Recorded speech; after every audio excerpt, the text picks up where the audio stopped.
കർത്താവ് ഇന്ന് നമുക്ക് വേണ്ടുന്ന ഇന്ന് നമുക്ക് വേണ്ടുന്ന ദൂതുകൾ, ഇന്ന് നമുക്ക് വേണ്ടുന്ന ആലോചന നമുക്ക് നൽകി തരുമാറാകട്ടെ.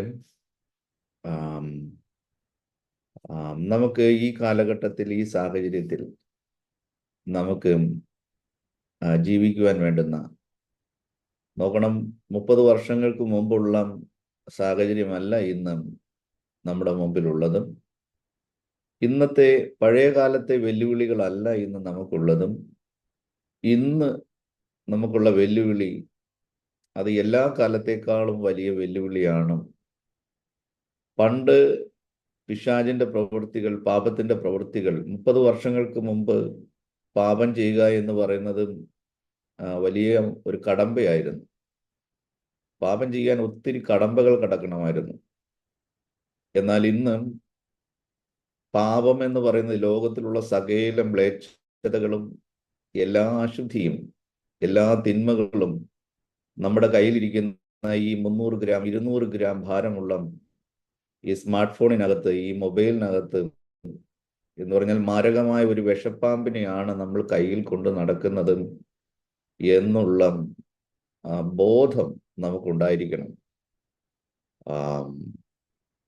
കാരണം ഏത് നിമിഷം പാമ്പിനെ ഹാൻഡിൽ ചെയ്യുക എന്നൊക്കെ പറഞ്ഞു കഴിഞ്ഞാൽ നമുക്കറിയാം, ഏറ്റവും വിദഗ്ധന്മാരായ പാമ്പ് പിടുത്തക്കാര്, പാമ്പ് വേലായുധൻ മുതൽ അതിവിദഗ്ധന്മാരായ എല്ലാ പാമ്പ് പിടുത്തക്കാരും ഒരു ദിവസം പാമ്പ് കടി ഏറ്റാണ് മരിക്കുന്നതെന്നുള്ള കാര്യം നമ്മൾ മറന്നു പോകരുത്.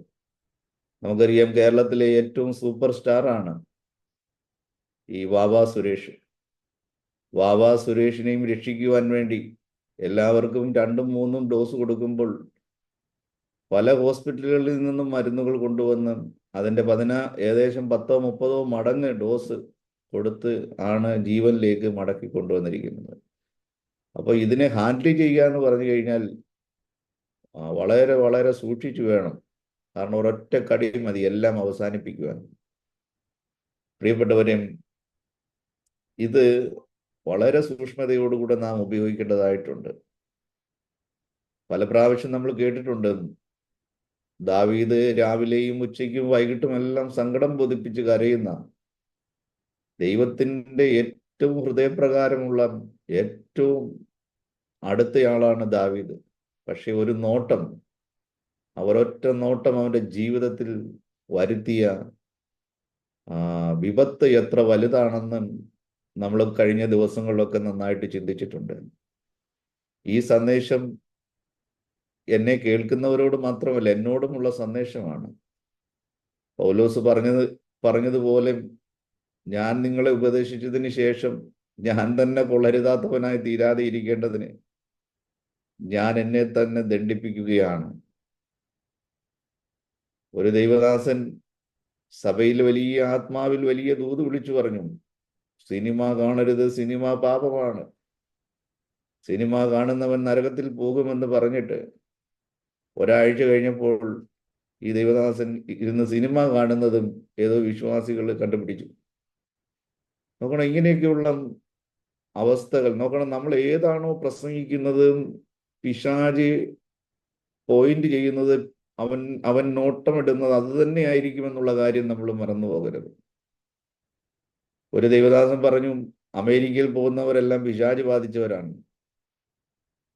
ഒരു ദിവസം ബോംബെയിൽ എയർപോർട്ടിൽ നിൽക്കുമ്പോൾ ഇദ്ദേഹം കറുത്ത സൂട്ടൊക്കെ ഇട്ടും കോട്ടും സൂട്ടും ഒക്കെ ഇട്ട് നിൽക്കുകയാണ്. എവിടെ പോവാ? ന്യൂയോർക്കിലേക്ക് പോവുകയാണ്. ഈ പറയുന്നതൊക്കെ വളരെ സൂക്ഷ്മതയോട് വേണം നമ്മൾ പറയാൻ. പറയുന്നത് നല്ലതാണ്, ഒരാവേശത്തിൽ കയറി അങ്ങ് പറയും. പക്ഷേ സാത്താൻ ആ ഒരു പോയിന്റിലായിരിക്കും. പ്രത്യേകിച്ച് ഒരുപക്ഷെ നമ്മൾ പറയാത്ത കാര്യങ്ങളിൽ അവൻ പരീക്ഷിക്കുന്നത് വളരെ ചുരുക്കമായിരിക്കും. വളരെ സൂക്ഷ്മതയോടുകൂടെ വേണം, ഭയത്തോടുകൂടെയാണ് ഞാൻ ഇത് പറയുന്നത്.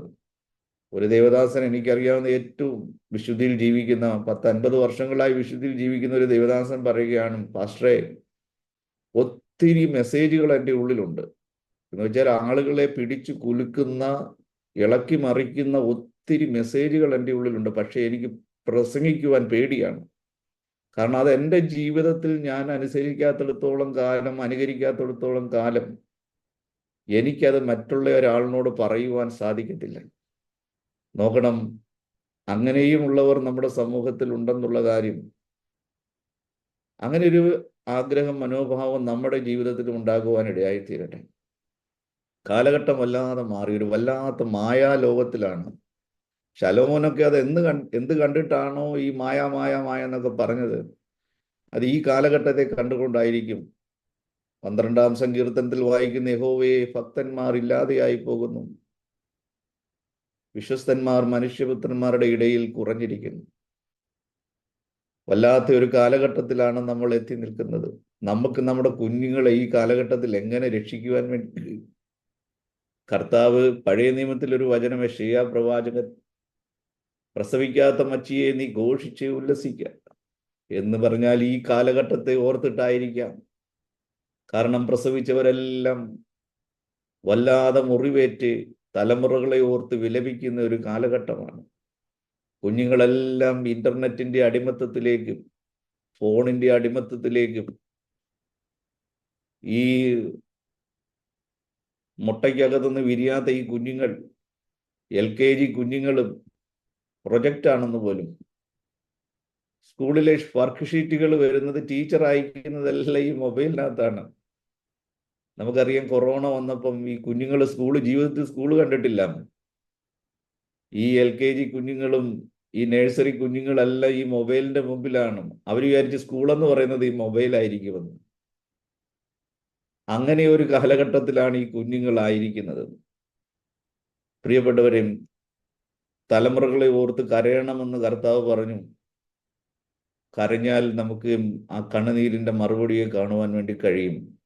A son of many tears will never lost. കണ്ണുനീരിന്റെ സന്തതി ഒരിക്കലും നഷ്ടപ്പെട്ടു പോകുകയില്ല. ദൈവസന്നിധിയിൽ നമുക്ക് നമ്മളെ തന്നെ സമർപ്പിക്കാം.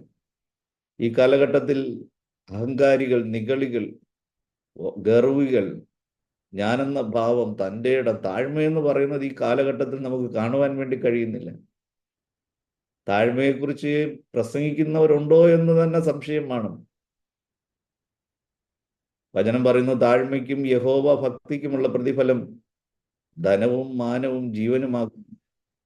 മീഖായുടെ പുസ്തകത്തിൽ വായിക്കുന്നു, മനുഷ്യ, നല്ലത് എന്താണെന്ന് ഞാൻ നിനക്ക് കാണിച്ചു തന്നിരിക്കുന്നു. നന്മ പ്രവർത്തിക്കുവാനും ദയാതൽപരനായിരിക്കുവാനും നിന്റെ ദൈവമായ യഹോവയുടെ സന്നിധിയിൽ താഴുവാനും അല്ലാതെ യഹോവ എന്താകുന്നു നിന്നോട് ചോദിക്കുന്നത്? താഴ്മയുള്ളവരെ യഹോവ കടാക്ഷിക്കുന്നു, ഗർവിയെ അവൻ ദൂരത്ത് നിന്നും തിരിച്ചറിയുന്നു. യഹോവ ഉന്നതനാണെങ്കിലും താഴ്മയുള്ളവരെ കടാക്ഷിക്കുന്നു. നമുക്കറിയാം, പണ്ട് നമ്മൾ കേട്ടിട്ടുള്ളതാണ് ഹന്നായുടെ ചരിത്രം. ഹന്നായിക്ക് വേണമെങ്കിൽ 2 തീരുമാനമുണ്ട്. അവരുടെ മുമ്പിൽ 2 തീരുമാനമുണ്ട്. ഒന്നാമത്തെ തീരുമാനം, വളരെ മനോവ്യസനത്തോടെ, മനോവേദനയോടെ, ഹൃദയം തകർന്ന് അവൾ ദേവാലയത്തിൽ വന്നിരിക്കുകയാണ്. ഈ പ്രാർത്ഥനയ്ക്ക് വേണ്ടി പോകുമ്പോഴാണ് ഈ പോര് മുറുകുന്നതും.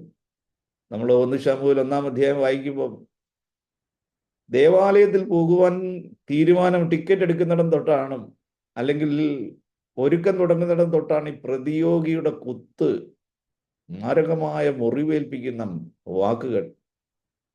കുറെ നാളായല്ലോ നീ പോകാൻ തുടങ്ങിയിട്ട്, വലിഞ്ഞു കെട്ടി പോകാൻ തുടങ്ങിയിട്ട് നീ കുറെ വർഷങ്ങളായല്ലോ, എന്നിട്ട് എന്തായി, വല്ലോ നടന്നു?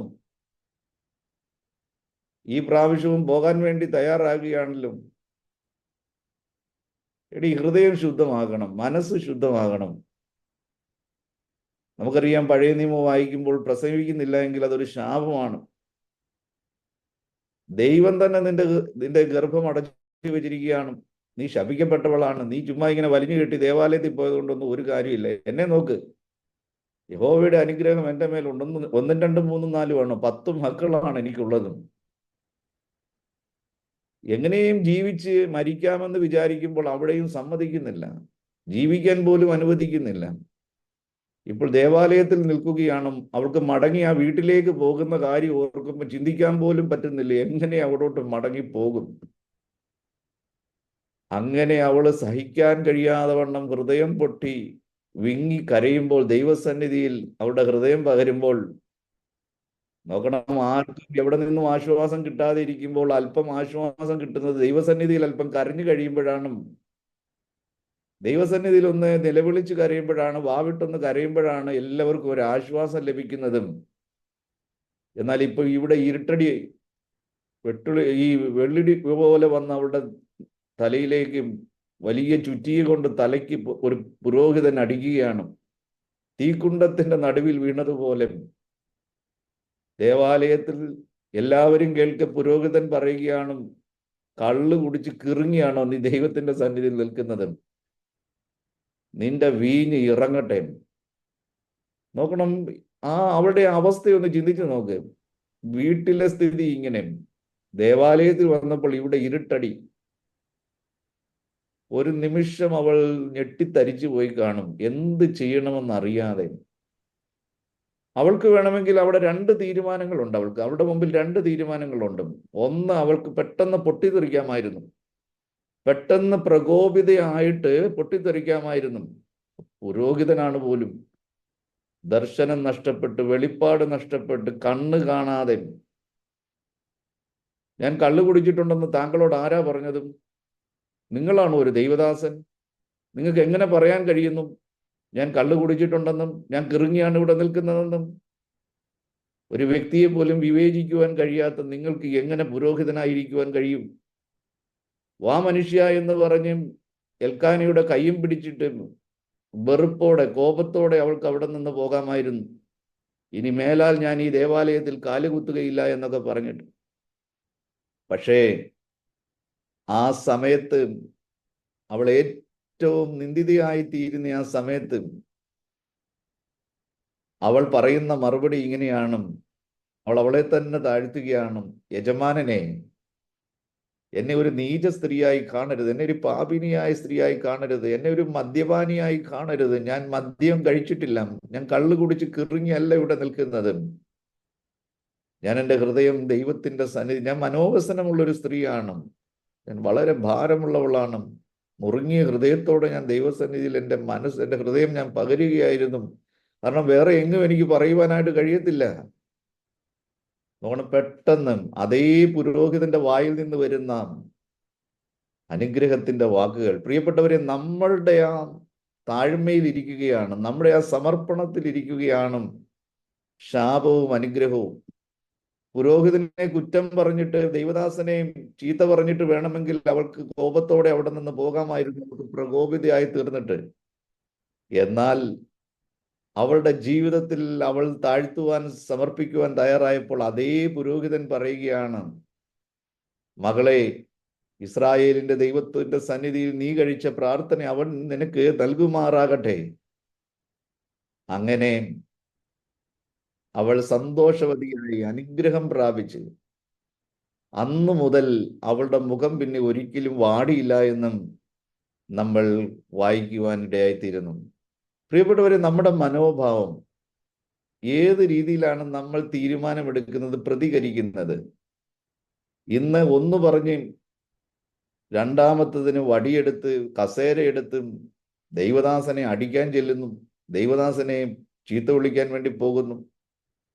ഇവൾക്ക് വേണമെങ്കിൽ കോപത്തോടെ പോയിട്ട് മടങ്ങി ചെന്നിട്ട് മൊബൈൽ തുറന്നിട്ട്, അല്ലെങ്കിൽ കമ്പ്യൂട്ടർ തുറന്നിട്ട്, ഫേസ്ബുക്ക് തുറന്നിട്ട് എഫ്രൈം മലനാട്ടിലുള്ള അവളുടെ ഫ്രണ്ട് സർക്കിളിലുള്ള എല്ലാവർക്കും ഒരു മെസ്സേജ് ഇടാമായിരുന്നു. പ്രിയപ്പെട്ടവരെ, നിങ്ങൾക്ക് എല്ലാവർക്കും അറിയാം, എന്നെ പോലെ ഭക്തിയും വിശുദ്ധിയും ഉള്ള ഒരു സ്ത്രീ ഈ എഫ്രൈം മലനാട്ടിൽ എങ്ങും ഇല്ല എന്നും. അത് ഞാൻ നിങ്ങളോട് പറയേണ്ട ആവശ്യമില്ലല്ലോ. പക്ഷെ എന്നാൽ ദേവാലയത്തിൽ ചെന്ന് കഴിഞ്ഞപ്പോൾ ഇങ്ങനെയൊക്കെയാണ്. കണ്ണും മങ്ങി, കാഴ്ച നഷ്ടപ്പെട്ട്, ദർശനം നഷ്ടപ്പെട്ട്, വെളിപ്പാട് നഷ്ടപ്പെട്ട ഒരു പുരോഹിതനാണ് നമുക്കുള്ളതും. ഇതൊക്കെയാണ് എനിക്ക് സംഭവിച്ചതും. ഇനി നിങ്ങൾ തീരുമാനിക്കുക, പോകണോ വേണ്ട എന്ന്. ഇങ്ങനെയൊക്കെ പോസ്റ്റ് ഇടാമായിരുന്നു. അവൾ പറയുന്നത് ശരിയുമായിരുന്നു. പക്ഷേ അങ്ങനെയല്ല സംഭവിച്ചത്. അങ്ങനെയായിരുന്നുവെങ്കിൽ അവൾ നശിച്ചു പോകുന്നവരുടെ പട്ടികയിൽ കാണുമായിരുന്നു. ഈ ഹന്നായെ കുറിച്ചൊന്നും ഒരിക്കലും ആരും എവിടെയും പറയത്തില്ലായിരുന്നു, പ്രസംഗിക്കത്തില്ലായിരുന്നു. കർത്താവിന്റെ അമ്മയായ മറിയയും അങ്ങനെയാണ്. ഇതാ ഞാൻ നിന്റെ ദാസി. കാര്യം മനസ്സിലായി കഴിഞ്ഞപ്പം പിന്നെ കേട്ട പാതി കേൾക്കാത്ത പാതി അങ്ങനെ നടക്കട്ടെ എന്നല്ല, അവൾ കാര്യകാരണ സഹിതം അവൾ കാര്യങ്ങളൊക്കെ ചോദിച്ചു മനസ്സിലാക്കി. ചിലരാണെങ്കിൽ എന്തെങ്കിലും എവിടെന്നെങ്കിലൂടെ കേട്ടിയാൽ മതി, ചാടിയങ്ങ് വീഴും. പിന്നീടാണ് ചോദിക്കുന്നത് എന്താ പറഞ്ഞതെന്നും. ഈ പ്രവാചകന്മാർ വരുമ്പം തലയിൽ കൈവയ്ക്കുമ്പം ദൂത് കേൾക്കുന്നവരങ്ങ് ആത്മാവിലാവും. പിന്നെ കണ്ണടച്ച് ഗ്ലോറി ഗ്ലോറി ഹല്ലേലിയ പറഞ്ഞുകൊണ്ടിരിക്കും. അത് കഴിഞ്ഞ് ദൂതെല്ലാം പറഞ്ഞു കഴിയുമ്പോഴാണ് അടുത്തിരിക്കുന്നവർ ചോദിക്കുന്നത്, ഇട എന്താ എന്നോട് പറഞ്ഞേ, എടി എന്തോ ആയിരുന്നു ഈ പാസ്റ്റർ പറഞ്ഞേ. നോക്കണം, ഇതൊക്കെ ഭയങ്കരമായ വിപത്തുകൾ വലിച്ചു വരുത്തും. അപ്പൊ ഈ പ്രവാചകന്മാർക്ക് ഒരിതുണ്ട്, ഒരു ട്രിക്കുണ്ട്. ആരാധിക്ക ആരാധിക്ക ആരാധിക്ക ആരാധിക്ക ആരാധിക്ക എന്ന് പറഞ്ഞിട്ട്, അന്യഭാഷയാണെന്നും പറഞ്ഞ് എന്തെങ്കിലുമൊക്കെ പറഞ്ഞിട്ട് ഈ പറയുന്നതൊന്നും ആരും കേൾക്കത്തുമില്ല. ഇതിൻ്റെ ഇടയ്ക്ക് ഓരോ ശാസനയും ചീറ്റലും ദൂതൊന്നും ആരും കേൾക്കുന്നില്ല. അടുത്തുള്ളവരാ പിന്നെ പറഞ്ഞു കൊടുക്കുന്നത്, എടി നീ മഞ്ഞ് വീഴുന്ന ദേശത്ത് പോകുന്ന ദൂത് വന്നിരിക്കുന്നത്. ഒരു മരം ഇങ്ങനെ പൂത്ത് കായ്ച്ചു നിൽക്കുന്ന ദർശനമാണ് പാസ്റ്റർക്ക് കിട്ടിയിരിക്കുന്നത്. എടി നിന്റെ മോള് ഒരു ഭയങ്കര വലിയൊരു കാർ ഇങ്ങനെ ഡ്രൈവ് ചെയ്ത് പോകുന്നത് എന്നൊക്കെയാ പറഞ്ഞത്. ഇങ്ങനെയൊക്കെയുള്ള ദൂതുകൾ പിന്നീടാണ് മറ്റുള്ളവർ പറയുമ്പോഴാണ് കേൾക്കുന്നത്. പ്രിയപ്പെട്ടവരെ, പ്രവാചകനാണെങ്കിൽ പാപബോധം വരുത്താത്ത, ദൈവത്തോട് അടുപ്പിക്കാത്ത, മാനസാന്തരമില്ലാത്ത, ഇന്ന് പ്രവാചകന്മാർ വരുന്നിടത്ത് ഭയങ്കര തിരക്കാണ്. ഭയങ്കര തിരക്കെന്ന് പറഞ്ഞു കഴിഞ്ഞാൽ, ഞാൻ ഇവിടുത്തെ കാര്യമാണ് പറഞ്ഞത്. ഒരു ബൈബിൾ ക്ലാസ് ഉണ്ട്, എല്ലാ ആഴ്ചയിലും ബൈബിൾ ക്ലാസ് ഉണ്ട്. അപ്പം ബൈബിൾ ക്ലാസ്സിന് ആള് ഭയങ്കര കുറവാണ്. ഭയങ്കര കുറവെന്ന് പറഞ്ഞാൽ ഭയങ്കര കുറവ്. അപ്പം ഞാൻ ചോദിച്ചു, ഈ ബൈബിൾ ക്ലാസ്സിന് ആള് കൂടാൻ ഇനി ഞാൻ എന്താ ചെയ്യേണ്ടത്? ദൂതിന്റെ കുറവൊന്നുമില്ല. ബൈബിൾ ക്ലാസ് എന്ന് പറഞ്ഞാൽ ഭയങ്കര ദൈവവചനത്തിന് ആ ഭയങ്കരമായ മർമ്മങ്ങളാണ് പരിശുദ്ധാത്മ വെളിപ്പെടുത്തുന്നത്. അപ്പൊ അതിനകത്ത് സഭയുടെ അക്കൗണ്ടന്റ് പറഞ്ഞത് ഇങ്ങനെയാണ്, പാസ്റ്ററെ, പ്രവാചകൻ അടുത്ത ആഴ്ച പ്രവാചകൻ ഉണ്ടെന്ന് പറഞ്ഞു കഴിഞ്ഞാൽ ഇവിടെ ഇരിക്കാൻ സ്ഥലം കാണത്തില്ലെന്ന് പറഞ്ഞു. അപ്പൊ ഞാനിങ്ങനെ ചിന്തിക്കുകയാണ്, എന്നാ ആ ഒരു ട്രിക്ക് ഒന്ന് ഉപയോഗിക്കാവോ എന്നിങ്ങനെ ചിന്തിച്ചുകൊണ്ടിരിക്കുകയാണ്. കാരണം പണ്ട് പ്രവാചകൻ വരുന്നെന്ന് അറിഞ്ഞു കഴിഞ്ഞാൽ ആളുകൾ വരുന്നത് കുറവായിരിക്കും. വരാൻ ആഗ്രഹമുള്ളവരും ചിലപ്പോൾ എന്തെങ്കിലും ഒഴിവുകൾ പറഞ്ഞിട്ട് മാറാൻ നോക്കും. കാരണം പ്രവാചകൻ വന്നു കഴിഞ്ഞാൽ പരിപാടികളെല്ലാം പുറത്താകും, കള്ളത്തരങ്ങളെല്ലാം പുറത്താകും. അന്നത്തെ ഏറ്റവും വലിയ പാപം എന്നൊക്കെ പറഞ്ഞാൽ ഒരു മുറുബീടി വലിച്ചു, ഓയില തിന്നും. ഇതൊക്കെയാണ് ഏറ്റവും വലിയ പാപങ്ങളുടെ പട്ടികയിലുള്ള കാര്യങ്ങൾ, വിശുദ്ധന്മാരുടെ ഇടയിലുള്ള പാപങ്ങൾ. ഇന്ന് പോയിലയും ഇല്ല, മുറുബീടിയില്ല. ഇന്നത്തെ പാപങ്ങൾ എന്നൊക്കെ പറഞ്ഞു കഴിഞ്ഞാൽ ലിസ്റ്റ് പോലും പറയാൻ പറ്റാത്ത കാര്യങ്ങളാണ്. അന്ന് പ്രവാചകൻ വരുന്നെന്ന് പറഞ്ഞാൽ സഭയിലെ ആളുകളും മൂത്രം ഒഴുകി ശൂശു ചെയ്തു, അത്രയ്ക്ക് ഭയന്നാണ് ദൈവസന്നിധി ഇരിക്കുന്നത്. ഇന്ന് പ്രവാചകൻ വരുന്നെന്ന് പറഞ്ഞു കഴിയുമ്പോൾ ഭയങ്കര സന്തോഷമാണ്. കാരണം ഒരു പ്രവാചകനും കുറവുകൾ വെളിപ്പെടുത്തുന്ന പ്രവാചകന്മാരാരും ഇന്ന് സഭകളിൽ വരുന്നില്ല. നിനക്ക് ഇന്ന കുറവുകളുണ്ട്, കഴിഞ്ഞ രാത്രിയിലും അല്ലെങ്കിൽ കഴിഞ്ഞ ആഴ്ച, കഴിഞ്ഞ ബുധനാഴ്ച ദിവസം 10 മണിക്ക് നീ ചെയ്ത തോന്നിവാസം ദൈവം കണ്ടിട്ടുണ്ട് എന്നൊക്കെ സമയവും ദിവസവും ഒക്കെ കറക്റ്റായിട്ട് അങ്ങോട്ട് വെളിപ്പെടുത്തി നോക്കണം. പ്രവാചകന്മാരൊന്നും ഇന്ന് ഇല്ല, കാണുന്നില്ല. ദൂത് പറയുന്ന ഒരു ആയിരക്കണക്കിന് ദൂതുവാഹികളുണ്ട്. ഗ്രേറ്റ് അപ്പോസ്റ്റൽ എന്നൊക്കെ പറഞ്ഞിങ്ങനെ വരികയാണ്. അതുകൊണ്ട് ഇന്ന് പ്രവാചകന്മാരുടെ അടുക്കൽ വരുമ്പോൾ എന്തെങ്കിലും ഒരു ദൂത് കിട്ടും. ഈ കണിയാന്മാർ, ഈ കൈനോട്ടക്കാരും, ഈ തത്തയെ കൊണ്ട് കൊത്തിയെടുപ്പിക്കുന്നവരൊക്കെ, അവരുടെ കയ്യിലെല്ലാം അനുഗ്രഹത്തിന്റെ വഴികളേ ഉള്ളൂ. എന്തെങ്കിലും അവർക്ക് സന്തോഷിക്കുവാൻ വകയുള്ള ഒരു കാര്യം തത്ത കൊത്തിക്കൊണ്ട് വരും. അതിന് പാമ്പിനെ കൊത്തിക്കൊണ്ട് വന്നാലും, പന്നിയെ കൊത്തിക്കൊണ്ട് വന്നാലും, മയിലിനെ കൊത്തിക്കൊണ്ട് വന്നാലും അതിനകത്തെല്ലാം അനുഗ്രഹത്തിന്റെ ഒരു വഴിയുണ്ട്. അപ്പം ഇന്ന് പാപബോധം വരുത്തുന്ന ദൈവദാസന്മാരും പ്രവാചകന്മാർ എഴുന്നേക്കണം. സത്യപ്രവാചകന്മാർ, ഒറിജിനൽ പ്രവാചകന്മാരും നോക്കണം. ദൂതിനകത്ത് ഭൂതവുമുണ്ട്, വർത്തമാനവും ഉണ്ട്, ഭാവിയുണ്ട്. ഇതെല്ലാം ദൂതിന്റെ കാര്യങ്ങളാണ്. പ്രവാചകന്മാരുണ്ട്, അവർ പറയുന്ന അതുപോലെ നടക്കുന്നുണ്ട്. നോക്കണം, 20 വർഷം മുമ്പ് എൻ്റെ വീട്ടിലൊരു ദൈവദാസൻ വന്നു. പുള്ളി എന്നോട് പറഞ്ഞു, അദ്ദേഹം എന്നോട് പറഞ്ഞു, പ്രാർത്ഥിച്ചുകൊണ്ടിരിക്കുമ്പോൾ എന്നോട് പറഞ്ഞു, ദേവദാസനെയും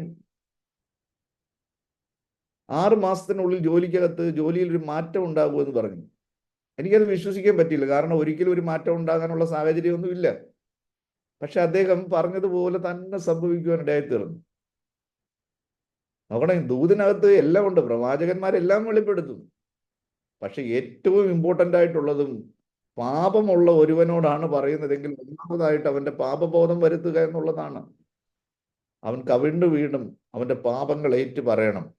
അതാണ് ഒരു പ്രവാചകന്റെ ദൗത്യം എന്ന് പറഞ്ഞാൽ, അത് അനുഗ്രഹത്തിന്റെ പ്രവചനമാണെങ്കിലും ഭാവിയെക്കുറിച്ചുള്ള പ്രവചനമാണെങ്കിലും വർത്തമാനത്തെക്കുറിച്ച് പറയുകയാണെങ്കിലും ഭൂതകാലം പറയുകയാണെങ്കിലും അവനെ ദൈവത്തോട് അടുപ്പിക്കുന്ന, ദൈവത്തോട് ചേർക്കുന്ന, ആത്മീയ വളർച്ച ഉണ്ടാകുന്ന കാര്യങ്ങളായിരിക്കണം വെളിപ്പെടുത്തുന്നതും പറയുന്നതും.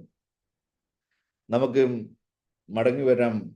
കഴിഞ്ഞ ആഴ്ചയിൽ നമ്മൾ ചിന്തിച്ചു, 10 ദ്രഹ്മയുള്ള സ്ത്രീയുടെ 1 ദ്രഹ്മ നഷ്ടപ്പെട്ടു കഴിഞ്ഞപ്പോൾ അവളുടെ സ്വസ്ഥത നഷ്ടപ്പെട്ടു, സമാധാനം നഷ്ടപ്പെട്ടു, ഉറക്കം നഷ്ടപ്പെട്ടു. അവൾക്ക് തന്നെ വലിയ പാപബോധമുണ്ടായി. താൻ അവിശ്വസ്തയാണെന്നും അവൾക്ക് ബോധ്യപ്പെട്ടു കഴിഞ്ഞപ്പം അവൾ വിളക്ക് കത്തിച്ച് വീട് മുഴുവനും ഒരു കോണ് തൊട്ടും മറ്റേ കോണ് വരെ അവൾ അടിച്ചു വാരുവാൻ തീരുമാനിച്ചു. അങ്ങനെ അവൾക്ക് നഷ്ടപ്പെട്ട ആ ദ്രഹ്മ തിരിച്ചു കിട്ടുവാൻ ഇടയായി തീർന്നു. പ്രിയപ്പെട്ടവരും, ശൗലിൽ വലിയൊരു പ്രതീക്ഷ വെച്ചിട്ടാണ് ദൈവം രാജാവായി തെരഞ്ഞെടുത്തതും. ശൗല് മാനസാന്തരമില്ലാത്ത കഠിന ഹൃദയത്തിലേക്ക് പോകുവാൻ ഇടയായി തീർന്നു.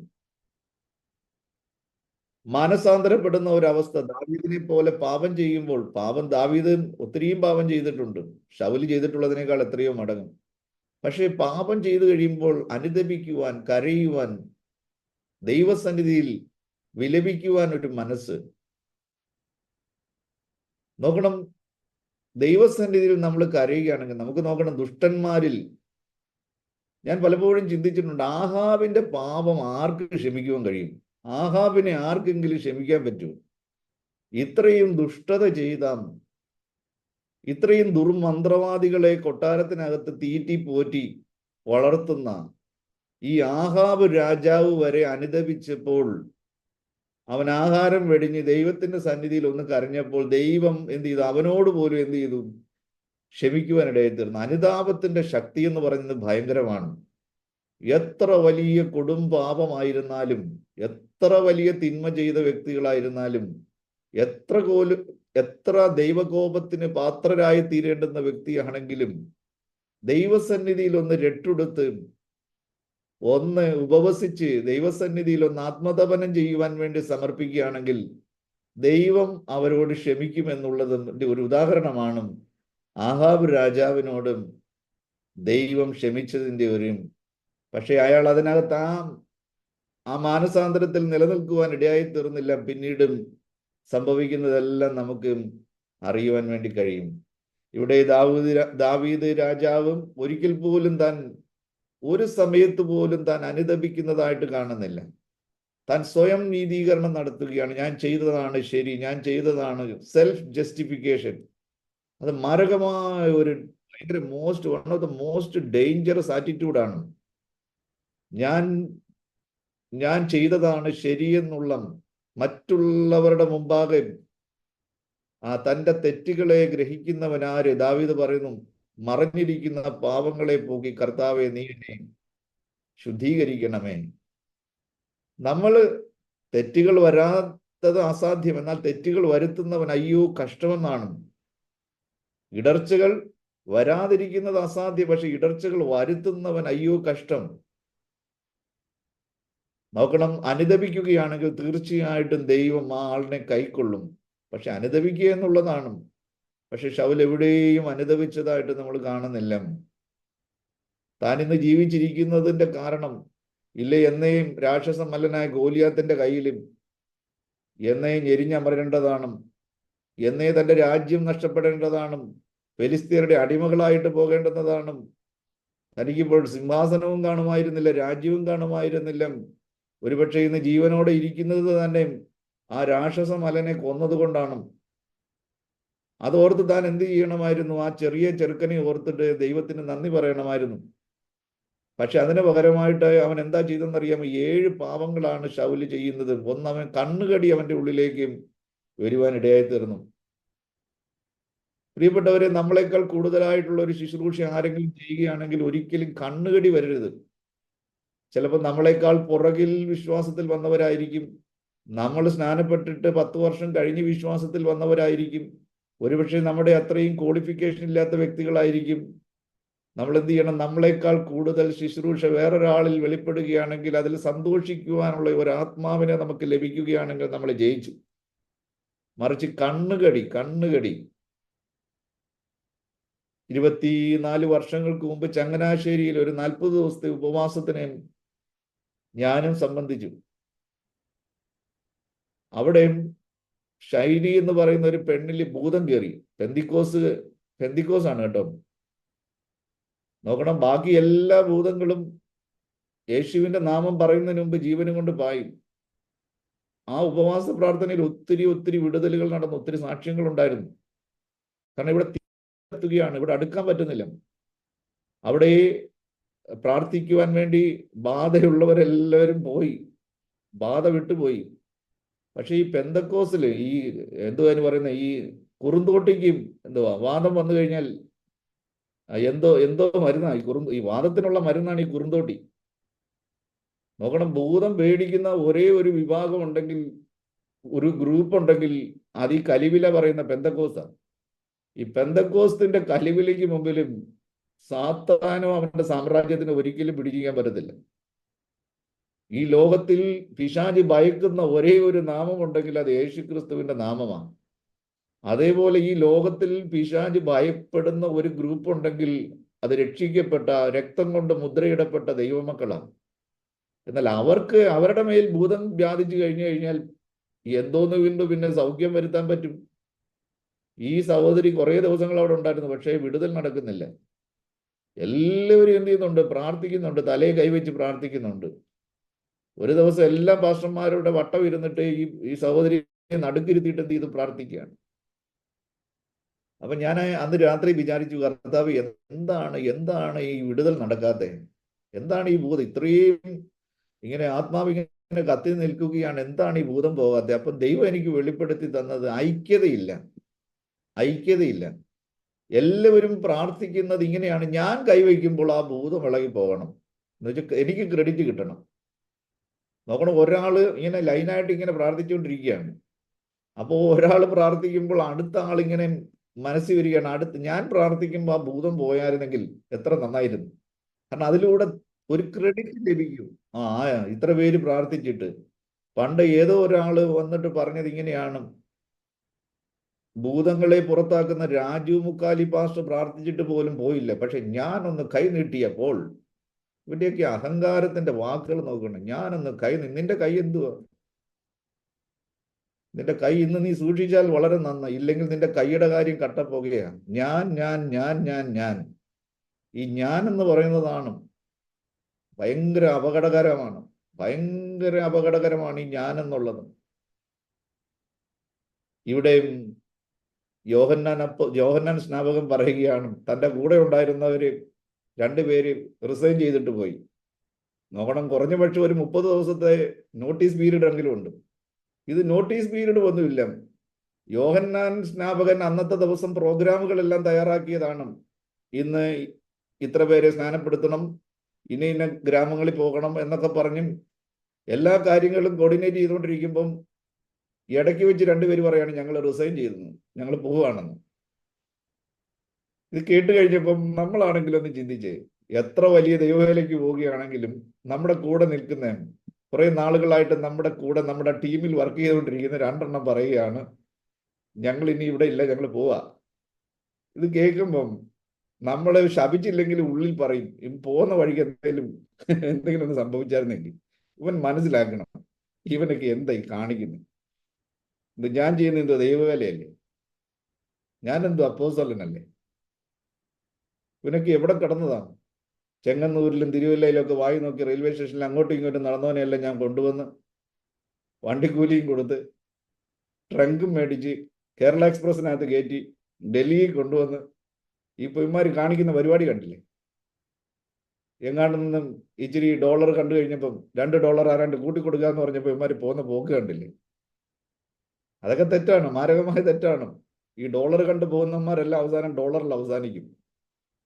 അവസാനം ഡോളറും രക്ഷിക്കത്തില്ല, പലരും ചോദിക്കുമ്പോൾ പറയുന്നത് ഓ വാല ലോഗ് 500 रुपये ज्यादा देता है हम चला गया हम चला गया എന്തൊരു സന്തോഷത്തോടെ പറയുന്ന അറിയും पास्टर जी आप विश्वास नहीं करेंगे वो लोग हमको 2000 ज्यादा दे रहे जो 2000 ഇങ്ങനെയൊക്കെ പോകുന്നവന്മാരൊന്നും ശുശ്രൂഷകന്മാരെ എല്ലാം ഇപ്പം കാനഡയിൽ ശുശ്രൂഷകരായിരിക്കുന്നവരെ കുറിച്ച് നമ്മൾ അസൂയപ്പെടേണ്ട കാര്യമൊന്നുമില്ല. അമേരിക്കയിലെ ശുശ്രൂഷകരായിരിക്കുന്നവരെ കുറിച്ച് നമ്മൾ അസൂയപ്പെടേണ്ട ആവശ്യമില്ല. കമ്പനി ഓരോരുത്തരെയും എന്ത് ചെയ്തിരിക്കുന്നു, ഓരോ സ്ഥലങ്ങളിലാക്കിയിരിക്കുന്നു, അതിൽ സംതൃപ്തരാകുക. നോക്കണം, കമ്പനിയാണ് നമ്മളെ ആക്കിയിരിക്കുന്നത്. അപ്പം അവിടെ കാനഡയിലും ശുശ്രൂഷകന്മാർ വേണ്ടേ? അവര് ടൈം കോട്ട് ഇട്ടോട്ടെ, അതിന് നമ്മൾ എന്തിനാ അസൂയപ്പെടുന്നത്?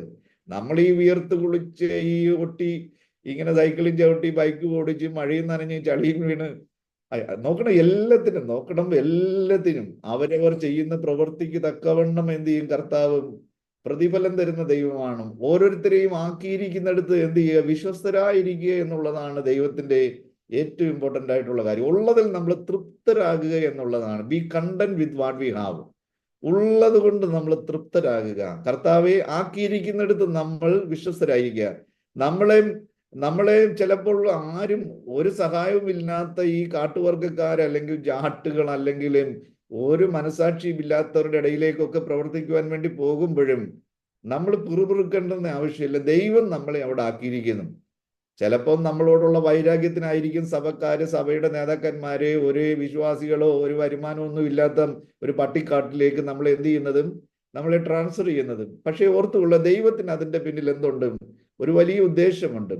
അത് വൈരാഗ്യത്തോടുകൂടെ അല്ലെങ്കിൽ നമ്മളെ താഴ്ത്തി കെട്ടുവാൻ വേണ്ടി, നമുക്ക് ഒരു പണിഷ്മെന്റ് തരുവാൻ വേണ്ടിയൊക്കെ ആളുകളൊക്കെ ഇങ്ങനെ ചെയ്യുമ്പോൾ അവർ തന്നെ ലജ്ജിക്കുന്ന അവസ്ഥകൾ ഉണ്ടാകണം. ദൈവപ്രവൃത്തി നമ്മളിലൂടെ നടക്കുവാൻ എല്ലാത്തിനായിട്ട് നമ്മൾ എന്ത് ചെയ്യണം?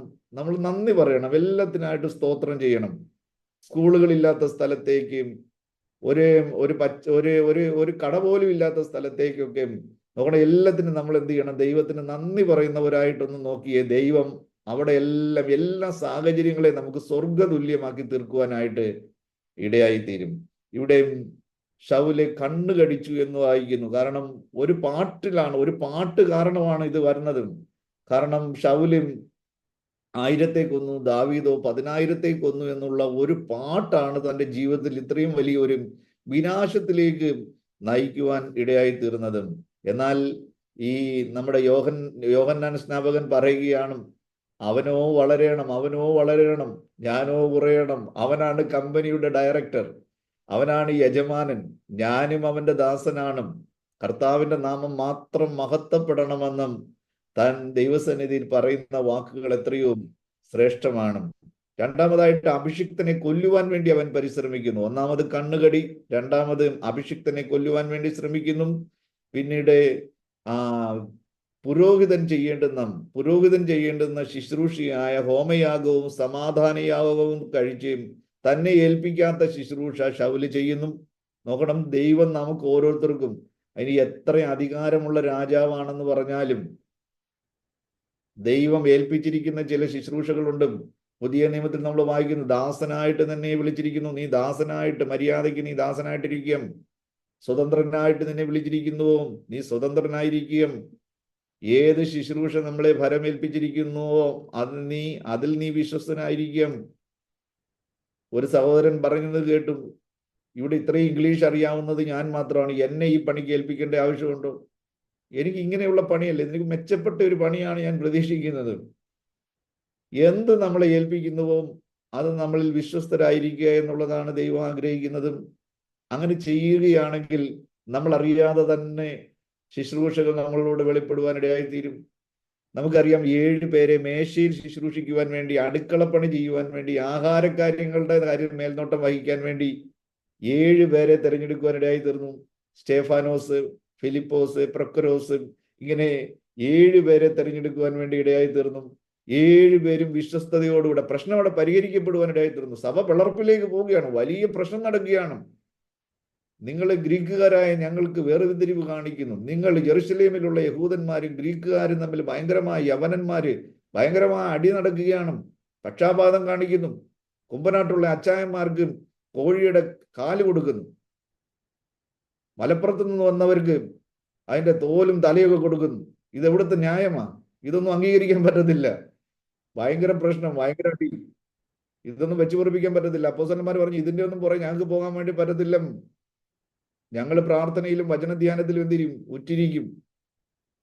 ശ്രദ്ധിക്കുക, അവർ 7 പേരെ പ്രാർത്ഥിച്ച് അവരുടെ ക്വാളിറ്റി ഒന്ന് വായിച്ചു നോക്കണം. അടുക്കളയിൽ ജോലി ചെയ്യാൻ വേണ്ടി നിയോഗിക്കപ്പെട്ടവരുടെ ക്വാളിറ്റി, ആത്മാവ് നിറഞ്ഞ് നല്ല സാക്ഷ്യമുള്ള, എല്ലാവരാലും സമ്മതിയുള്ള, എല്ലാവരാലും അംഗീകരിക്കപ്പെടുന്ന യവനന്മാർക്കും ഇവിടെയുള്ള യെരുശലേമിലുള്ളവർക്കും അംഗീകരിക്കുവാൻ വേണ്ടി കഴിയുന്ന ആളുകളെ അങ്ങോട്ട് നിർത്തി. അവർക്കറിയാം ഇവര് പറയുന്നത്, അവര് പക്ഷാപാതം കാണിക്കത്തില്ല, പന്തിയിൽ പക്ഷം കാണിക്കത്തില്ല. അങ്ങനെ പ്രശ്നം പരിഹരിക്കുവാനിടയായി തീർന്നു. അവർ വിശ്വസ്തയോട് എന്ത് ചെയ്തു? അടുക്കളയിലെ പണി ചെയ്തുകൊണ്ടിരുന്നു. പക്ഷെ സമയം വന്നു കഴിഞ്ഞപ്പോൾ എന്ത് ചെയ്തു? അവരെല്ലാം ലോകത്തെ ഇളക്കി മറിക്കുന്ന ശുശ്രൂഷകന്മാരായി തീരുവാൻ ഇടയായി തീർന്നു. നോക്കണം, സ്തേഫാനോസിനെ കുറിച്ച് പറയുന്നു, സ്തേഫാനോസ് കൃപയും ശക്തിയും നിറഞ്ഞവനായി ജനങ്ങളുടെ ഇടയിൽ വലിയ അത്ഭുതങ്ങളെ ചെയ്യുവാൻ ഇടയായി തീർന്നു. നോക്കണം, 5 രാജ്യങ്ങളിൽ നിന്നുള്ള തത്വജ്ഞാനികൾക്കും സ്തേഫാനോസിന്റെ മേൽ വ്യാപരിച്ച് ആത്മാവിനോട് എതിർത്ത് നിൽക്കുവാൻ കഴിഞ്ഞില്ല. അതെ, അവന്റെ മേൽ വ്യാപരിച്ച ആത്മാവിനോടും ജ്ഞാനത്തോടും എതിർത്ത് നിൽക്കുവാൻ അവർക്ക് കഴിഞ്ഞില്ല. അവർ തോറ്റുപോകുവാൻ ഇടയായി തീർന്നു. ഫിലിപ്പോസിനെ കുറിച്ച് നമ്മൾ കാണുന്നു, ശമരിയ പട്ടണത്തെ മുഴുവൻ ഇളക്കി മറിക്കുന്ന ഒരു മഹാശുശ്രൂഷകനായി, അവിടെ ആൾ ദൈവമായി വാണുകൊണ്ടിരുന്ന മഹദി എന്നുള്ള പേരിൽ സകല ശമരിയക്കാരെയും ഭ്രമിപ്പിച്ചുകൊണ്ടിരുന്ന മന്ത്രവാദി, ദുർമന്ത്രവാദി, ആൾ ദൈവം ഷിമയോൻ എന്ത് ചെയ്തു? മുട്ടുകുത്തുവാനിടയായി തീർന്നു. അപ്പൊ നമ്മളെ ഏൽപ്പിക്കുന്ന ശുശ്രൂഷയിൽ എന്ന് പറഞ്ഞാൽ പാൻട്രി ടു പുൾപിറ്റ്, അതെ, അടുക്കളയിൽ നിന്ന് നേരെ ദൈവം വലിയ വേദികളിലേക്കാണ് ശുശ്രൂഷയ്ക്കായിട്ട് അവരെ മാറ്റുന്നത്. അതായത് ഇത് നമ്മളെ ആക്കിയിരിക്കുന്നിടത്ത് നമ്മൾ വിശ്വസ്തയോടെ നിൽക്കുകയാണ്, പിറുപിറുക്കാതെ, സംഘടനയോട് പിറുപിറുക്കാതെ, നേതാക്കന്മാരോട് പിറുപിറുക്കാതെ, മറ്റുള്ളവരോട് പിറുപിറുക്കാതെ, നമ്മളെ ആക്കിയിരിക്കുന്നിടത്ത് നാം സന്തോഷത്തോടെ ദൈവത്തിന് സ്തോത്രം ചെയ്യുന്നവരായിരിക്കുന്നുവെങ്കിൽ നിശ്ചയമായിട്ടും സമയമാകുമ്പോൾ അവരുടെ മുമ്പിൽ വെച്ച് തന്നെ ശുശ്രൂഷകൾ വെളിപ്പെടുവാനിടയായിത്തീരും. ദൈവം നമുക്ക് ആത്മാക്കളെ തരുവാനിടയായിത്തീരും. ഒന്നും നടക്കത്തില്ല എന്ന് പറയുന്ന സ്ഥലത്ത് മരുഭൂമിയിൽ അവൻ നീർപ്പൊയ്കകളെയും നീരൊഴുക്കുകളെയും ഉറവകളെ തുറക്കുവാനിടയായിത്തീരും. ഇവിടെ ഒന്നും നടക്കാൻ പോകുന്നില്ല ബ്രദറെ, ആ ഗ്രൂപ്പുകാരാണ്, ഈ ഗ്രൂപ്പുകാരാണ്, ഇവിടെ ഒന്നും നടക്കത്തില്ല എന്ന് നമ്മൾ പറയരുത്. ഒന്നും നടക്കാത്തടത്താണ് ദൈവം തന്റെ പ്രവൃത്തി വെളിപ്പെടുത്തുന്നതും. ഒന്നും സംഭവിക്കത്തില്ല എന്ന് പറയുന്നിടത്താണ് ദൈവത്തിന്റെ മഹത്വം വെളിപ്പെടുന്നതും. സ്തോത്രം. ഒരു ദൈവപ്രവൃത്തി നടന്നാൽ മതി. എത്ര ദൈവദാസന്മാരെ ഉപദ്രവിക്കുന്ന RSSും ബജരംഗ് ഹനുമാൻ സേനയും രാമസേനയും ഒക്കെയുള്ള സ്ഥലമാണെങ്കിലും ഒരു ദൈവപ്രവൃത്തി നടന്നാൽ മതി. ആ ഗ്രാമത്തിലുള്ള സർപ്പഞ്ചിന്റെയും മകളുടെ കുടുംബത്തിലെയും മകളുടെ വിടുതലോ മകന്റെ വിടുതലും അയാളുടെ വിടുതലും ശുശ്രൂഷയ്ക്ക് വിരോധമായി നിൽക്കുന്നവന്റെ വീട്ടിൽ ഒരു ദൈവപ്രവൃത്തി നടന്നാൽ മതി. ദൈവത്തിന്റെ മഹത്വം ആ ഗ്രാമം മുഴുവൻ മഹത്വപ്പെടുവാനിടയായിത്തീരും. ഗ്രാമം മുഴുവൻ മഹത്വപ്പെടുവാനിടയായിത്തീരും. നോക്കണം, ദൈവത്തിന്റെ സന്നിധിയിൽ ദൈവപ്രവൃത്തിക്ക് വേണ്ടി പ്രാർത്ഥിക്കുക. കർത്താവ് ഈ അക്ഷര മരുഭൂമിയിലും എത്ര വെട്ടിയാലും വെട്ടുകൊള്ളാത്ത, എത്ര കിളച്ചാലും ഈ ഇളകാത്ത മണ്ണും, ഒരിക്കലും എത്ര വിതച്ചാലും മുളയ്ക്കാത്ത ഈ മണ്ണും, ഒരിക്കലും മഴ പെയ്യാത്ത നനയാത്ത ഈ മണ്ണിൽ കർത്താവേ നീ മഴ അയക്കണമേ. വെട്ടും കിളയുമില്ലാത്ത ഈ ദേശത്ത് വെട്ടിക്കിളയ്ക്കുവാനുള്ള കൃപ എനിക്ക് തരുമാറാകണമേ. ഒരു നല്ല നിലമാക്കി മാറ്റുവാൻ, ഈ നല്ല നിലത്ത് വിതയ്ക്കുവാനുള്ള കൃപ ദൈവമേ നീ എനിക്ക് തരണമേ. അങ്ങനെ നാം ദൈവസന്നിധിയിൽ ദൈവമാക്കിയിരിക്കുന്നിടത്ത് വിശ്വസ്തയോടെ നിൽക്കുകയാണെങ്കിൽ ഇന്ന് വരെ ലോകം കണ്ടിട്ടില്ലാത്ത ദൈവപ്രവർത്തികൾ, ഭാരതത്തിലെ ഉണർവ് ചിലപ്പോൾ നിങ്ങളിലൂടെ ആയിരിക്കും പൊട്ടിപ്പുറപ്പെടുന്നത്, നിങ്ങളുടെ ഗ്രാമത്തിലൂടെ ആയിരിക്കും പൊട്ടിപ്പുറപ്പെടുന്നതും. പണ്ഡിത് രമാഭായി കുറച്ച് വിധവകളായ സ്ത്രീകളുടെ കൂടെ ഇരുന്ന് ഒരു കൂടാരത്തിനകത്ത് ഒരു കുടിലിരുന്ന് പ്രാർത്ഥിച്ചപ്പോഴാണ് അവിടെ ദൈവത്തിന്റെ തീ ഇറങ്ങി വരുവാനിടയായി തീർന്നതും. 1905 വലിയ ഉണർവിന് കാരണമായി തീരുവാൻ, നിലയ്ക്കാത്ത ദൈവപ്രവാഹത്തിന് കാരണമായി തീരുവാൻ ഇന്നും ആളുകൾ പ്രസംഗിക്കുന്നു. എത്രയോ 100 വർഷങ്ങൾക്ക് മുമ്പ്, 120 വർഷങ്ങൾക്ക് മുമ്പ് നടന്ന കാര്യം, 115 വർഷങ്ങൾക്ക് മുമ്പ് നടന്ന ഉണർവ്, ഇന്ത്യയിലുള്ള ഒരു ഉണർവും പണ്ഡിത് രമാഭായിയിലൂടെ നടക്കുവാനിടയായി തീർന്നു. എന്തുകൊണ്ട് അത് നമ്മളിലൂടെ നടക്കത്തില്ല? നിശ്ചയമായിട്ടും നമ്മളെ തന്നെ, നമ്മുടെ മനോഭാവങ്ങളെല്ലാം മാറണം. രാഷ്ട്രീയമായ ചിന്താഗതികളെല്ലാം മാറണം. നമ്മൾ എപ്പോഴും ഫോക്കസ് ചെയ്യേണ്ടത് കർത്താവിനോടായിരിക്കണം, കർത്താവിനെ മാത്രമായിരിക്കണം. ഒരിക്കലും നമ്മുടെ ചുറ്റും കാണുന്ന മനുഷ്യരല്ല, സംഘടനകളല്ല. നാം ദൈവത്തിങ്കലേക്ക് നോക്കുകയാണെങ്കിൽ നിശ്ചയമായിട്ടും നാം സേവിക്കുന്ന ദൈവത്തിന് അസാധ്യമായിട്ടൊന്നുമില്ല. ഏലിയാവിനെ കുറിച്ച് പറയുന്നത് തിഷ്ബിയിൽ നിന്നുള്ള തിഷ്ബിയാണ് ഏലിയാവ്. ആ ഏലിയാവ് പറയുന്നത് ഞാൻ സേവിച്ച് നിൽക്കുന്ന യഹോവയാണ്. ഏലിയാവ് എവിടെ സേവിച്ചത്? എവിടെ സേവിച്ചു എന്നാ പറയുന്നത്? അത് ആരും അറിയാതെ ഗുപ്തമായി മറഞ്ഞിരുന്നും നാളുകളായി ദിവസങ്ങളായി മാസങ്ങളായി വർഷങ്ങളായി ഏലിയാവ് ദൈവത്തിന്റെ സന്നിധിയിൽ സേവ ചെയ്തുകൊണ്ടിരിക്കുകയാണ്. നോക്കണം, സമയമായപ്പോൾ ആ ഏലിയാവിനെ ദൈവം പുറത്തു കൊണ്ടുവരുവാനിടയായി തീർന്നു. ഏലിയാവ് ഒരു ദിവ്യ മനുഷ്യനൊന്നുമല്ല, നമ്മളെപ്പോലെ വെറും സാധാരണ ഒരു മനുഷ്യനാണെന്ന് യാക്കോബ് എഴുതി വെച്ചിരിക്കുക. നമ്മളെപ്പോലെ ഒരു സാധാരണ മനുഷ്യൻ. ये सादा आदमी के द्वारा प्रभु ने इतना बड़ा अचंबा आश्चर्य काम क्या किया, कर दिया.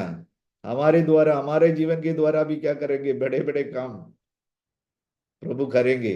अभी चुप के कोई भी नहीं जानता है, कोई भी नहीं देखता है हमने क्या कर रहे, लेकिन देखने वाला एक प्रभु है. നമ്മളെ കാണുന്ന കർത്താവുണ്ട്. നമ്മളെ കാണുന്ന കർത്താവ്, നമ്മളെ അറിയുന്ന കർത്താവ്, നമ്മുടെ ഹൃദയം അറിയുന്ന കർത്താവ്, നമ്മുടെ ശുശ്രൂഷ കാണുന്ന കർത്താവ്. ഒരുപക്ഷെ നമ്മൾ ഈ ചെയ്യുന്ന ശുശ്രൂഷകളൊന്നും ഒരിക്കലും ആരും അറിയുന്നില്ലായിരിക്കും. നോക്കണം, ആഫ്രിക്കയിൽ ഏതോ ഒരു ആഫ്രിക്കൻ ടൂറിസ്റ്റുകളെ ആകർഷിക്കുന്ന ഒരു രാജ്യമാണ്. അവിടുത്തെ ഗവൺമെന്റ് ടൂറിസത്തിന് വേണ്ടി വളരെ പ്രാധാന്യം കൊടുത്തു.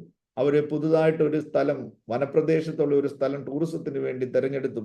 അവിടെ ഒരു വലിയ ലേക്ക് ഉണ്ടാക്കി, വലിയ പൂന്തോട്ടം ഉണ്ടാക്കി. വളരെ അവിടെ അങ്ങ് മലകളിൽ നിന്നും ഒഴുകി വരുന്ന വെള്ളമെല്ലാം വഴിതിരിച്ച് വിട്ടിട്ട് അവരൊരു വെള്ളച്ചാട്ടമൊക്കെ ഉണ്ടാക്കി, ഒരു വാട്ടർഫോളിംഗ് ഒക്കെ ഉണ്ടാക്കി ജനങ്ങളെ ആകർഷിക്കുവാൻ വേണ്ടി. എന്നിട്ട് രണ്ടുപേരെ എന്ത് ചെയ്തു, അങ്ങ് മലയുടെ മുകളിൽ വെള്ളം ഒഴുകി വരുന്ന സ്ഥലത്ത് ഈ അഴുക്കുകളൊക്കെ ഒഴുകി വരുമ്പോൾ അതെല്ലാം ക്ലീൻ ചെയ്യുവാനും അതെല്ലാം തടഞ്ഞു നിർത്തിയിട്ട് ചപ്പും കുപ്പയും അഴുക്കും ഈ ഒഴുകി വരുന്നത് വേണ്ടാത്തതെല്ലാം ക്ലീൻ ചെയ്യുവാൻ വേണ്ടി രണ്ടാളുകളെ എന്ത് ചെയ്തു, നിയോഗിച്ചു. അവർ വളരെ വിശ്വസ്തയോടെ ആ വേല ചെയ്തുകൊണ്ടിരിക്കുകയാണ്. ആ ഇഷ്ടം പോലെ ടൂറിസ്റ്റുകൾ വരികയാണ്. വരുമാനം വർദ്ധിക്കുവാൻ ഇടയായി തീർന്നു. എല്ലാ മാസവും വന്നിട്ട് ഈ രണ്ടുപേരെന്ത് ചെയ്യുന്നുണ്ട്, ശമ്പളം വാങ്ങിച്ചുകൊണ്ട് പോകുന്നുണ്ട്. പക്ഷെ ഇവർ ചെയ്യുന്ന വേലകളൊന്നും എന്ത് ചെയ്യുന്നില്ല, ആരും കാണുന്നില്ല. അപ്പൊ പുതുതായിട്ട് അഡ്മിനിസ്ട്രേഷൻ ഏറ്റെടുത്ത ഒരു ഡയറക്ടർ, അപ്പൊ പുള്ളി വിചാരിച്ചേട്ടാ ഇവന്മാർ രണ്ടുപേരും എല്ലാ മാസവും വരുന്നുണ്ട്, ശമ്പളം മേടിച്ചോണ്ട് പോകുന്നുണ്ട്, ഇവരെന്താ ചെയ്യുന്നത്? അവസാനം എന്ത്, ഇവര് രണ്ടുപേരെ എന്ത് ചെയ്ത് പിരിച്ചു വിടുവാൻ ഇടയായി തീർന്നു. എന്താ സംഭവിച്ചെന്നറിയാമോ? ഒരാഴ്ച കഴിഞ്ഞു, രണ്ടാഴ്ച കഴിഞ്ഞു, ഒരു മാസമായി. ഈ അഴുക്കുകളൊക്കെ ക്ലീൻ ചെയ്ത് വിടുവാൻ, ഈ ഒഴുകി വരുന്നത് ചപ്പും കുപ്പയും അത് ചത്ത മൃഗങ്ങളും മറ്റു കാര്യങ്ങളൊന്നും ക്ലീൻ ചെയ്യുവാൻ ആരുമില്ല. അങ്ങനെ എന്ത് ചെയ്തു, ഈ തടാകം മുഴുവനും വൃത്തിഹീനമായി തീരുവാനിടയായി തീർന്നു. അഴുക്ക് കൊണ്ട് നിറയുവാനിടയായി തീർന്നു. ഈ താഴെ നിന്ന് എത്ര ക്ലീൻ ചെയ്തെന്ന് പറഞ്ഞാലും അത് ക്ലീൻ ആകുന്നില്ല. അവസാനം ടൂറിസ്റ്റുകൾ വരാതായി. അവസാനം വളരെ വരുമാനം ഉണ്ടായിരുന്ന നൂറുകണക്കിന് ആളുകൾ വന്നുകൊണ്ടിരുന്ന സ്ഥലം വിജനമായി തീരുവാനിടയായി തീർന്നു. പെട്ടെന്ന് അവരെ വിശകലന യോഗം വെച്ചു. എന്തുകൊണ്ടാണ് ഇങ്ങനെ സംഭവിച്ചു, ഇത്ര പെട്ടെന്ന് ഇങ്ങനെ ഒരു സംഭവം? അപ്പോഴാണ് പഴയ ഒരു ജോലിക്കാരൻ പറഞ്ഞത്, നിങ്ങളെ രണ്ടുപേരും ആരും കാണാതെ അവരെല്ലാ മാസവും വന്ന് ശമ്പളം മേടിച്ചുകൊണ്ട് പോകുന്നുണ്ട്. പക്ഷെ അവർ രണ്ടുപേരും വിശ്വസ്തരായിരുന്നു. ഈ തടാകം തുടങ്ങുമ്പോൾ, ഈ പാർക്ക് തുടങ്ങുമ്പോൾ അവരെ അവിടെ ജോലിക്ക് വേണ്ടി വെച്ചതാണ്. അവരിതെല്ലാം ക്ലീൻ ചെയ്തുകൊണ്ടിരുന്നു. അവർ നല്ല വെള്ളം മാത്രം ഇങ്ങോട്ട് ഒഴുക്കി വിട്ടുകൊണ്ടിരുന്നു. അതുകൊണ്ട് ഇത് മനോഹരമായി ആളുകളെ ആകർഷിക്കുവാൻ തക്കവണ്ണം ഇടയായി തീർന്നു. നിങ്ങൾ പുതുതായിട്ട് വന്നവർ എന്തിനാണ് ഈ വെറും ചെലവെന്നൊക്കെ പറഞ്ഞു, ഇവര് എന്താ ചെയ്യുന്നതെന്നൊക്കെ പറഞ്ഞു, ഇവർ വെറുതെ വന്ന് ശമ്പളം വാങ്ങിച്ചുകൊണ്ട് പോവുകയാണെന്നൊക്കെ പറഞ്ഞിട്ട് നിങ്ങൾ അവരെ പറഞ്ഞു വിടുവാൻ ഇടയായി തീർന്നു. നോക്കണം, ആ രണ്ടുപേർക്ക് തുച്ഛമായ ശമ്പളം നമ്മൾ കൊടുത്തുകൊണ്ടിരുന്നത് നിർത്തി അവരെ പിരിച്ചു വിട്ടും. അതുകൊണ്ട് ഇപ്പോൾ നമുക്ക് നഷ്ടം, വലിയ നഷ്ടമാണ് സംഭവിച്ചിരിക്കുന്നത്. പ്രിയപ്പെട്ടവരെ, നമ്മൾ ഈ ചെയ്യുന്നതൊന്നും ചിലപ്പോൾ ആരും കാണുന്നില്ലായിരിക്കും. പക്ഷെ നമ്മൾ അത് ചെയ്യുന്നത് കൊണ്ടാണ് ഇവിടെ ആളുകൾ നാറ്റമില്ലാതെ, ദുർഗന്ധമില്ലാതെ, പ്രശ്നങ്ങളൊന്നും ഇല്ലാതെ അനേകായിരങ്ങൾ ഇവിടെ താഴെ ആകർഷിക്കുന്നുണ്ട്. ചിലപ്പോൾ ലോക്കൽ അതോറിറ്റി അപ്രീഷിയേറ്റ് ചെയ്യുന്നുണ്ടായിരിക്കും. ഇത്ര മനോഹരമായിട്ട് നിങ്ങൾ ഈ ഗാർഡൻ, ഈ പൂന്തോട്ടം, ഈ ഈ സ്ഥലങ്ങളൊക്കെ നിങ്ങൾ സൂക്ഷിക്കുന്നല്ലോ. അപ്രീസിയേഷൻ മുഴുവൻ ലഭിക്കുന്നതും അവിടെയുള്ള എല്ലാവരും കാണുന്നവർക്കായിരിക്കും.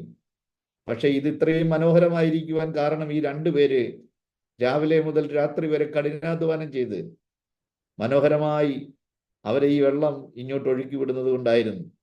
അപ്പൊ നമ്മൾ ചെയ്യുന്നത് ഒരുപക്ഷെ ആരും കാണുന്നില്ലായിരിക്കും. ഒരു കാര്യം ഓർക്കണം, നമ്മളെ കാണുന്ന രണ്ട് കണ്ണുകളുണ്ട്, നമ്മളെ അറിയുന്ന രണ്ട് കണ്ണുകളുണ്ട്, നമുക്ക് പ്രതിഫലം തരുന്ന ഒരു നാഥനുണ്ട്. നാം വേല ചെയ്യുന്നത് ഒരിക്കലും മനുഷ്യരുടെ മുമ്പാകെയല്ല. നാം വേല ചെയ്യുന്നത്, നാം ശുശ്രൂഷിക്കുന്നതും, നാം ഇരിക്കുന്നതും എഴുന്നേൽക്കുന്നതും എല്ലാം അറിയുന്ന, നമ്മുടെ ഹൃദയ നിരൂപണങ്ങളെല്ലാം അറിയുന്ന, നമ്മുടെ നല്ല മനസ്സുകളെ അറിയുന്ന, നല്ല ആഗ്രഹങ്ങളെ അറിയുന്ന നമ്മുടെ കർത്താവ് ഇന്നും ജീവിക്കുന്നു എന്നുള്ള കാര്യം നമ്മൾ മറന്നു പോകരുത്. അതുകൊണ്ട് പ്രിയപ്പെട്ടവരെ, നമ്മൾ എന്ത് തോന്നുന്നു എന്നുള്ളതല്ല, ദൈവത്തിന് എന്നെക്കുറിച്ച് എന്താണ്, ദൈവം എന്നെക്കുറിച്ച് എന്താ ചിന്തിക്കുന്നത്, ദൈവം എന്നെക്കുറിച്ച് എന്താ പറയുന്നത്. ആളുകൾ എന്നെക്കുറിച്ച് എന്ത് പറയുന്നെങ്കിലും പറഞ്ഞുകൊള്ളട്ടെ, ഞാൻ അതിനകത്ത് ബോധറാകേണ്ട ആവശ്യമില്ല. ഇങ്ങനെ ഒരു ഫ്രേസ് ഉണ്ട്, when you are right keep your mouth shut, when you are wrong admit your mistake.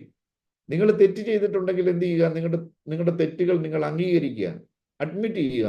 Yes, I did it, it's my mistake, please forgive me. ഈ ലോകത്തിൽ ഏത് കാര്യങ്ങളും പരിഹരിക്കപ്പെടുന്നത് വെറും 3 വാക്കുകളാണ്. വെറും 3 വാക്കുകളിലാണ് എല്ലാ പ്രശ്നങ്ങളും പരിഹരിക്കപ്പെടുന്നത്. 1, I don't know. 2, I am sorry. 3, please forgive me.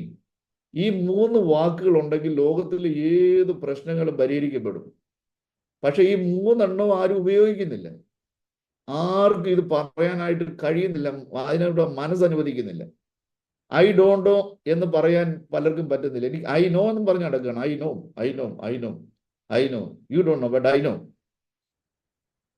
I am sorry എന്നൊന്ന് പറഞ്ഞു കഴിഞ്ഞാൽ എന്താ നഷ്ടം? ക്ഷമ ചോദിക്കുമ്പോൾ എന്തോ എല്ലാം ഇടിഞ്ഞു പോകുന്ന പോലാണ് തോന്നുന്നത്, എല്ലാം ഊരിപ്പോകുന്ന പോലെ തോന്നുന്നത്. ഒരു ക്ഷമ ചോദിച്ചു കഴിഞ്ഞാൽ നോക്കണം, അവിടെ വ്യാപരിക്കുന്ന ആ ദൈവ സാന്നിധ്യം എത്ര വലുതായിരിക്കും എന്നറിയാം. നോക്കണം, ദൈവദാസന്മാരും തമ്മിലും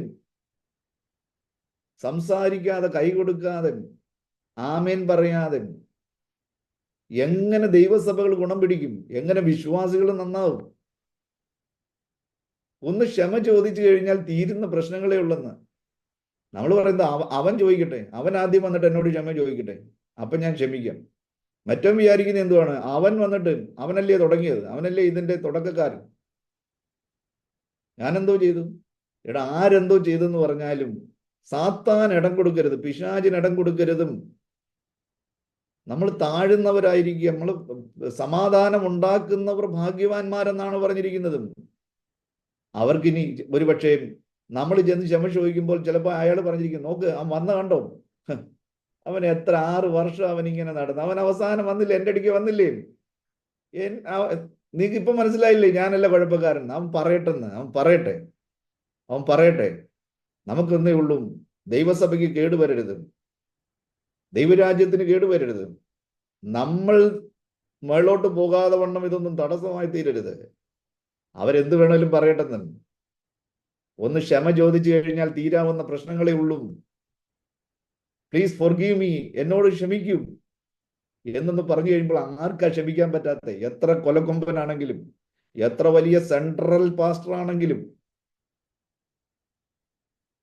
ദേവദാസൻ എന്നോട് ക്ഷമിക്കണം എന്നൊന്ന് പറഞ്ഞു കഴിയുമ്പം നിശ്ചയമായിട്ടും പരിഹരിക്കാത്ത ഏത് വിഷയങ്ങളും പരിഹരിക്കപ്പെടും. ഇത് നമുക്കുള്ളത് അപ്ലൈ ചെയ്ത് നോക്കാം. വെറും 3 വാക്കുകൾ മതി ലോകം മുഴുവനെ നമുക്ക് കീഴ്മേൽ മറിക്കുവാൻ. I don't know, I am sorry, please forgive me. പിന്നെ 4 ശൗല് ചെയ്തത് ദൈവകൽപ്പന തിരസ്കരിക്കുന്നു. അമാലേക്കരി ഉന്മൂലനാശനം ചെയ്യണമെന്ന് പറയുമ്പോൾ അവൻ അതനുസരിക്കാതെ തടിപ്പിച്ച കാളയും മൃഗങ്ങളെയും ഒക്കെ അവൻ വലിച്ചു കെട്ടി കൊണ്ടുവരികയാണ്. എന്നിട്ട് അവിടുത്തെ രാജാവിനെയും അവൻ ജീവനോടെ കൊണ്ടുവരികയാണ്. 5 പുരോഹിതന്റെ വസ്ത്രം അവൻ വലിച്ചു കീറുന്നു. 6 വെളിച്ചപ്പാടത്തിയുടെ അടുക്കൽ അരുളപ്പാട് ചോദിക്കുവാൻ വേണ്ടി പോകുന്നു. 7 നോമിലെ പുരോഹിതനായ മലേക്കിനെയും മറ്റ് 85 പുരോഹിതന്മാരെയും ഒരു ദയയുമില്ലാതെ നിഷ്കരണം കൊല്ലുന്നു. ദാവീദിനെ കഴിക്കുവാൻ വേണ്ടി ഇച്ചിരി അപ്പം വിശന്ന് വലഞ്ഞു വന്ന ദാവീദിന് കഴിക്കുവാൻ വേണ്ടി 2 അപ്പം കൊടുത്തതിന്റെ പേരിൽ ശൗല് ഈ പുരോഹിതന്മാരോട് കോപിക്കുകയാണ്. പുരോഹിതന്റെ കുടുംബത്തിലുള്ള എല്ലാവരെയും നിഷ്കരണം കൊല്ലുകയാണ്. നോക്കണം, ശൗല് തന്റെ പട്ടാളക്കാരോട് പറയുന്ന ഈ പുരോഹിതന്മാരെ, യഹോവയുടെ പുരോഹിതന്മാരെ കൊല്ലുക എന്ന് പറഞ്ഞപ്പോൾ ശൗലിന്റെ പട്ടാളക്കാർ ദൈവത്തിന്റെ പുരോഹിതന്മാരുടെ നേരെ കൈ നീട്ടുവാൻ കഴിയാതെ വണ്ണം അവർ ഭയപ്പെട്ടു. അവർ കൊന്നില്ല. എന്നാൽ ഏദോമ്യനായ ദുഷ്ടനായ ദോവഗിനോട് പറഞ്ഞു, അവൻ ചെന്നിട്ട് ഈ പുരോഹിതന്മാരെ എല്ലാം കൊന്നുകളയാനിടയായി തീർന്നു. നോക്കണം, ഒരു ചെറിയ കണ്ണുകടി തുടങ്ങിയതാണ്, ഒരു ചെറിയ അസൂയ തുടങ്ങിയതാണ്, എവിടെ ചെന്ന് അവസാനിച്ചിരിക്കുന്നു. പ്രിയപ്പെട്ടവരെയും, ദൈവം നമുക്ക് കൃപ തരണം. നമ്മളെല്ലാം ഈ കാറ്റഗറിയിൽപ്പെട്ടവരാണ്. ഈ സ്വഭാവങ്ങളെല്ലാം നമ്മുടെ ജീവിതത്തിലുണ്ട്. പക്ഷേ ഒന്ന് താഴുവാൻ, ദൈവസന്നിധിയിൽ ഒന്ന് കരയുവാൻ, ഏറ്റവും വലുത് നിത്യജീവനാണെന്നുള്ള കാര്യം മറന്നു പോകരുത്. കാഹളം മുഴക്കുമ്പോൾ എടുക്കപ്പെടണമെന്നുള്ള കാര്യം മറന്നു പോകരുത്. രക്ഷിക്കപ്പെടുന്നതും നിമിഷങ്ങൾ കൊണ്ടായിരിക്കും, തള്ളപ്പെടുന്നതും നിമിഷങ്ങൾ കൊണ്ടായിരിക്കും എന്നുള്ള കാര്യവും നമ്മൾ എന്ത് ചെയ്യരുത്, മറന്നു പോകരുത്. ഞാൻ എന്ന് പറഞ്ഞിരുന്നു നമ്മളും നമ്മുടെ സഭയും നമ്മുടെ കുടുംബവും നശിച്ചു പോകാതെ ഒരേ ഒരു ലക്ഷ്യം, നിത്യതയിലെത്തണം. എന്നാൽ ആവോളം ആളുകൾക്ക് നന്മ ചെയ്യണം. ഞാൻ കാരണം വേണ്ട. ഞാൻ കാരണം മറ്റനേകരെ ദൈവസന്നിധിയിൽ എത്തുവാൻ ഇടയായി തീരട്ടെ. God bless you. Thank you.